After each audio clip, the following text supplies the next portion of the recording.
बिस्मिल्लाहिर्रहमानिर्रहीम। मैं Mohammad Shahryar Khan. Welcome to the ख़ास एनालिसिस। आज मैं बात करूंगा 14 अगस्त के हवाले से, पाकिस्तान के इंडिपेंडेंस डे के हवाले से। तो इंडिपेंडेंस डे की अहमियत को वाज़े करने के लिए बेहतर है कि हम पहले तारीख़ पाकिस्तान का एक मुख्तसर जायज़ा लें। ये वो तहरीक थी जिसका आगाज़ 1857 में ही शुरू हो चुका था। 1857 से पहले अंग्रेज़ बर्रे सगीर में आया और तिजारत के बहाने आकर उसने यहाँ अपनी कॉलोनीज़ बनाना शुरू की और बिल आखिर वो यहाँ पे अपना राज कायम करने में कामयाब हो गया। लेकिन 1857 के बाद बहादुर शाह ज़फ़र और सैयद अहमद ख़ान की काविशों से, जो कि मुसलमानों की रिप्रेजेंटेशन में थे उस वक्त, इनकी काविशों की वजह से एक नई तहरीक का आगाज़ हुआ, मुसलमानों के हुकूक़ की तहरीक का आगाज़। ऐसे ही एक सेम पैरेलल तहरीक हिंदुओं ने भी अपने लिए चलाई, जिसका मकसद महज अंग्रेज़ के तसल्लुत से और उसकी हुक्मरानी से निकलना था। यहाँ पे हर शख्स का फोकस यही था कि बर्रे सगीर को अंग्रेज़ के तसल्लुत से आज़ाद करवा लिया जाए। ये 90 साल की मुसलसल जद्दोजहद 1947 तक चली। यहाँ पे बेशुमार रहनुमा आए, जिनमें सबसे बड़ा नाम कायद आज़म मोहम्मद अली जिन्ना, अलामा मोहम्मद इकबाल, मौलाना ज़फ़र अली ख़ान और इनके अलावा बहुत से ऐसे नाम मौजूद हैं कि जिन्होंने पाकिस्तान की तहरीक को चार चांद लगाए और मुसलमानों के हक़ में आवाज़ उठाई, और वो आवाज़ बढ़ती हुई इस लेवल तक जा पहुँची कि एक दिन अंग्रेज़ मुसलमानों को और हिंदुओं को आज़ादी देने के लिए मजबूर हो गया। ये वो वक्त था 1947 का कि जब दुनिया में दूसरी जंग अज़ीम ख़त्म हो चुकी थी और ताजे बरतानिया बुरी तरह ओवरऑल वर्ल्ड में टूट चुका था।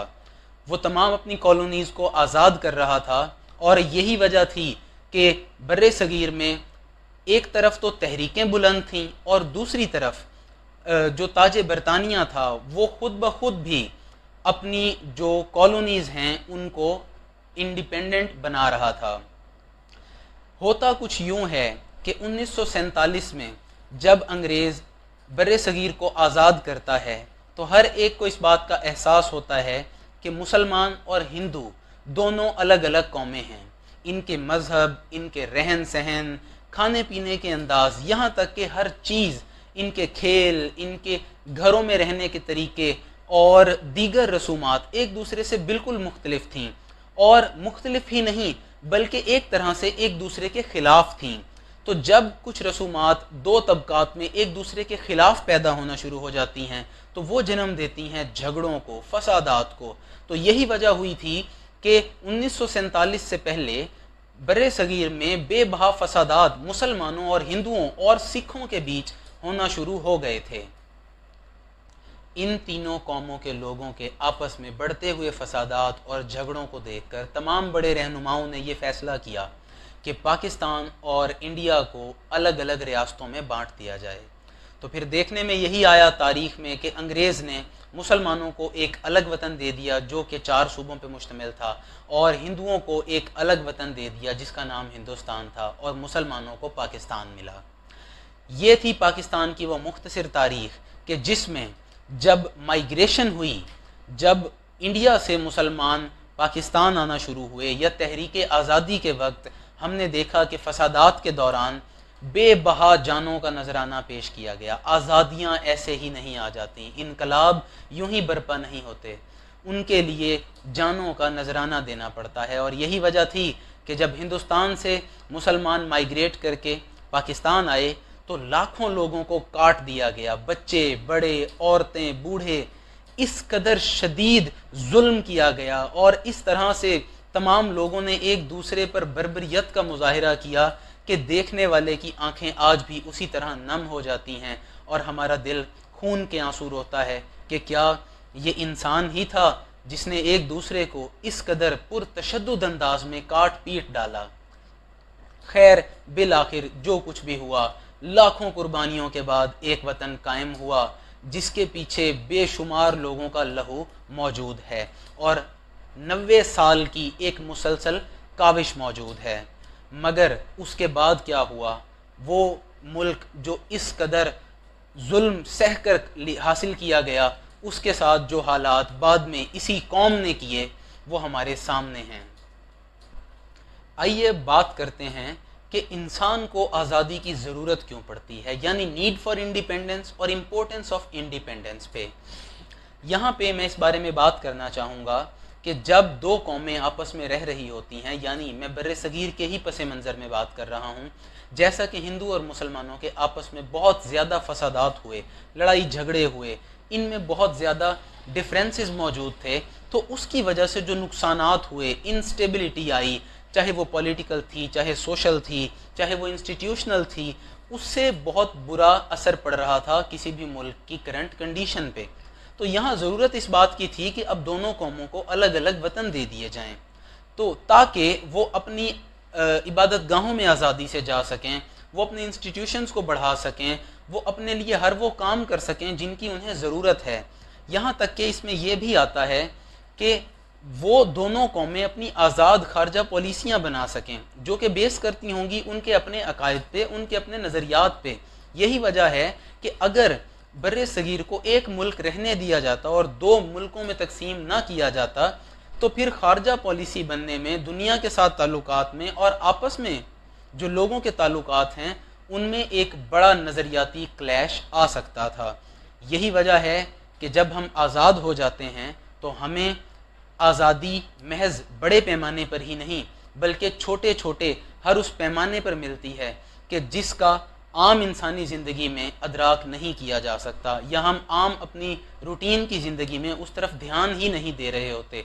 जिसकी मिसाल मैं कुछ यूँ देना चाहूँगा कि हिंदुओं और मुसलमानों के बीच आज भी गौ माता पे, यानी गाय पे, जो उनकी गौ माता है और हमारे लिए गाय है, जिसकी वो पूजा करते हैं और हम जिसका गोश्त खाते हैं, तो ये गली गली पाई जाने वाली लड़ाई है जो कि इस वक्त भी इंडिया में है। और हमारे यहाँ फिर जब दोनों कौमें करोड़ों की तादाद में एक दूसरे के साथ मौजूद होती, तो फिर आप अंदाज़ा लगा सकते हैं कि ये फसादात किस लेवल पे जा सकते थे। और महज यही नहीं, ये तो एक छोटी सी मिसाल है, इसके अलावा और बहुत बड़ी ऐसी चीज़ें हैं जो इन फसादात को किस अजीम लेवल तक ले जा सकती थीं। तो यही वजह है कि हमें आज़ादी मिलने के बाद अपने अपने वतन में एक आज़ाद ज़िंदगी गुजारने का मौका मिला। लेकिन मुझे अफसोस के साथ कहना पड़ रहा है कि हम आज भी आज़ाद नहीं हैं। पाकिस्तान को 1947 में आज़ादी तो मिल गई, मगर उसके बाद क्या हुआ, चंद ही सालों में ये मुल्क दोबारा ग़ुलाम बन गया। ग़ुलाम अपने ही लोगों का और बाहर की दुनिया का। कैसे बना, आइए मैं इस बारे में अभी बात करता हूँ। सबसे पहले ये मुल्क खुद अपने लोगों के हाथों ग़ुलाम बना, यानी इंटर पर्सनल जो इंटर कंट्री यहाँ पे इश्यूज़ पैदा हुए, वो कुछ यूँ हुए कि कुछ लोगों ने इदारों को, हुकूमत को, लोगों को अपनी कठपुतली बनाकर इस्तेमाल किया। उन्होंने मज़हब का इस्तेमाल किया, इदारों का इस्तेमाल किया, दौलत का इस्तेमाल किया, और देखते ही देखते चंद ही सालों में पाकिस्तान में दो बड़ी क्लासेज इमर्ज हुईं। एक वो जो जागीरदार तबका था, जो इंस्टीट्यूशंस के मालिक थे, वो लोग जो बहुत ज़्यादा दौलत के ज़खायर रखते थे, मादनी वसाइल पे काबिज़ हो चुके थे। और दूसरा तबका एक पिसी हुई अवाम का तबका था, वो तबका जो अपनी दो वक्त की रोटी के लिए बुरी तरह से स्ट्रगल करने लगा। तो यहाँ पे मैं ये समझता हूँ कि पाकिस्तान में 1947 के बाद अगर आज़ादी मिली तो वो एक छोटे से मखसूस तबके को, जो पाकिस्तान की ओवरऑल पॉपुलेशन का 2 to 3% बनाता है, जो कि हमारी एलीट क्लास है, क्योंकि उसके अलावा बाकी तमाम लोग आज भी हम देखते हैं कि थर में प्यास से मर रहे हैं।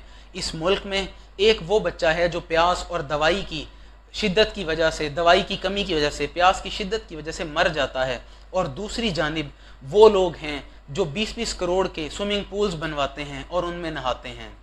तो ये हमारे उस मुल्क का हाल है जो दोबारा से ग़ुलाम बन गया। और वो ग़ुलाम अफसोस के साथ कहना पड़ता है कि किसी बाहर वाले के हाथ में नहीं बना, बल्कि अपने ही लोगों ने इस मुल्क को नोच कर खाना शुरू कर दिया। इसके बाद दूसरी ग़ुलामी जो हमारे मुल्क को नसीब हुई वो इकनॉमिकल ग़ुलामी थी, यानी जिस तरह से हम बाहर की दुनिया के ग़ुलाम बने। हमारे बहुत से बड़े हजरात ने इस मुल्क को इस तरह से लूटा, और हमारी पॉलिटिकल इंतज़ामिया, हमारी सोशल इंतज़ामिया, हमारे इंस्टीट्यूशंस इस कदर नाकाम रहे कि हमारे यहाँ एक स्टेबल निज़ाम कायम नहीं हो सका। करप्शन ने इस माशरे में अपने पंजे गाड़ लिए, डिसऑनेस्टी प्रीवेल कर गई और लोगों में एक दूसरे के लिए रहम, एक दूसरे के लिए शफकत बिल्कुल मिटती चली गई। जो बड़ा तबका था वो जालिम होता गया और छोटा तबका अपने हकूक़ के लिए लड़ने के लिए वक्त तक ना निकाल सका, क्योंकि वो अपने हकूक़ के लिए कैसे लड़ता, वो तो 2 वक्त की रोटी हासिल करने में लगा हुआ था। तो यही वजह हुई कि हमारा मुल्क कर्ज़ों तले दबता गया और इसमें सबसे बड़ा हाथ बाहर की ताकतों ने अपनाया, और वो ये किया कि जो बाहर की कौमें थी, बाहर के मुल्क थे, उन्होंने पाकिस्तान को कर्ज़े देना शुरू करे और उन कर्ज़ों की मिकदार इस कदर बढ़ती गई कि पाकिस्तान उन कर्ज़ों के नीचे दबता चला गया। और आज हम जानते हैं कि हम खरबों रुपए के मकरूज़ हैं। यही वजह है कि आज पाकिस्तान में घी, आटा, चीनी, पेट्रोल, इन चीज़ों की कीमतें भी हमारी अपनी हुकूमतें डिसाइड नहीं कर सकती। हमारे मुल्क में हर वो चीज़ जो गरीब इस्तेमाल करता है उसकी कीमत, चाहे वो बिजली हो, चाहे पेट्रोल हो, वो बाहर की दुनिया यानी दूसरे ममालिक डिफ़ाइन करके देते हैं कि इस मुल्क को ज़रूरियात ज़िंदगी किस कदर तंग करके मुहैया करनी है। यही वजह थी कि फिर हमारी पॉलिसीज़, हमारे तमाम इक़दामात, मुल्क में क्या तरक्याती काम होने हैं, ये सब बाहर वालों की मर्ज़ी के मुताबिक चलने लगे और हमें इस वहम में आज तक रखा गया कि हम आज़ाद हैं। ग़ुलामी की इस बदतरीन सूरत हाल के बाद हमें ये बताया जाता है कि आप आज़ाद हैं, हमें मिली नगमे सुनाए जाते हैं, हमें झंडियाँ पकड़ाकर गलियों में दौड़ा दिया जाता है। 14 अगस्त को मुल्क में बड़े बड़े जुलूस निकलते हैं जिनमें यही नारे लगाए जाते हैं कि हम आज़ाद हैं। हमारे यहाँ इंस्टीट्यूशंस में, एजुकेशनल इंस्टीट्यूशंस में तकरीबात मुनक्किद करवाई जाती हैं जिसमें बच्चों को कहा जाता है कि आएँ तकरीरें करें, आएँ मिली नगमे गाएँ, आएँ टैबलोज़ परफॉर्म करें, लेकिन कभी भी इस कौम को बिठाकर इस कौम की मौजूदा सूरत हाल नहीं सुनाई जाती। इस कौम को ये नहीं सुनाया जाता कि ये मुल्क किस तरह से हासिल किया गया था। यही वजह है कि हमारे यहाँ वो तबका जो इस वक्त बड़े लोग हैं यानी बड़ी उम्र के लोग हैं, वो अगर नौजवान नस्ल से ये गिला करें कि वो अब इस वतन की अहमियत को, आज़ादी की अहमियत को उस तरह से नहीं समझते जिस तरह समझना चाहिए, तो इसका जवाब मैं यही देना चाहूँगा कि हमें उस तरह से अहमियत सिखाई ही नहीं गई कि जिस तरह से अहमियत हमें समझनी चाहिए थी। हमें कितना हमारे बड़ों की कुर्बानियों के बारे में बताया जाता है, किस कदर हमें ये बताया जाता है कि हमारे अजीम रहनुमाओं ने किन किन मुश्किलात के बाद इस तहरीक को पास आउट करवाया था। हमें आज भी एक मिली नगमा चलाकर एक झंडी पकड़ा दी जाती है और हम मजबूरन ये नारा लगाने पे मजबूर हैं कि पाकिस्तान आज़ाद है। लेकिन मैं फिर यही कहना चाहूँगा कि अगर हम पाकिस्तान को हकीकी तौर पे आज़ाद बनाना चाहते हैं तो हमें सबसे पहले साइंस के मैदान में, इकनॉमिकल हवाले से उस कदर तरक्की करनी होगी कि हम एटलीस्ट बाहर की दुनिया के तसल्लुत से निकल पाएँ। हमारे यहाँ अशिया की कीमतें IMF डिफ़ाइन ना करे बल्कि हमारी अपनी हुकूमतें डिफ़ाइन करें। हमें चाहिए कि हम अपनी कौम को इस तरह से एजुकेट करें कि वो एक अच्छा ब्यूरोक्रेटिक स्ट्रक्चर, एक अच्छा पॉलिटिकल सिस्टम बनाने के लायक हो सकें। यानी मेरी मुराद कॉन्ट्रीब्यूशनल अप्रोच से है, हमारी कौम कंट्रीब्यूट करे। यही वजह है कि जब इस तरीके के मुताबिक हमारी कौम तरक्की करना शुरू होगी तो आने वाले चंद सालों में हमारा मुल्क एक झंडी उठाए नहीं खड़ा होगा, बल्कि हमारी कौम का हर एक तालिब इल्म, हर एक फ़र्द 14 अगस्त को आने वाले सालों में अपनी कॉन्ट्रीब्यूशंस दे रहा होगा कि कोई आकर बताएगा मैंने ये इन्वेंट किया है, कोई कहेगा मैंने ये क्रिएशन की है, कोई इंस्टीट्यूशन कहेगा कि हमने ये नई रिफॉर्म इंट्रोड्यूस करवाई है, हुकूमतें नए नए प्रोजेक्ट्स इंट्रोड्यूस करवाएंगी। तो ये वो गिफ्ट्स होंगे जो 14 अगस्त पे इस कौम ने अपने मुल्क को देने होंगे। लेकिन अगर हम इसी तरह चलते रहे जिस तरह हम आज चल रहे हैं तो उम्मीद है चंद ही सालों में इस कौम का मज़ीद बुरा हाल हो जाएगा। तो मिलेंगे एक नई वीडियो में। पाकिस्तान जिंदाबाद। अल्लाह हाफ़िज़।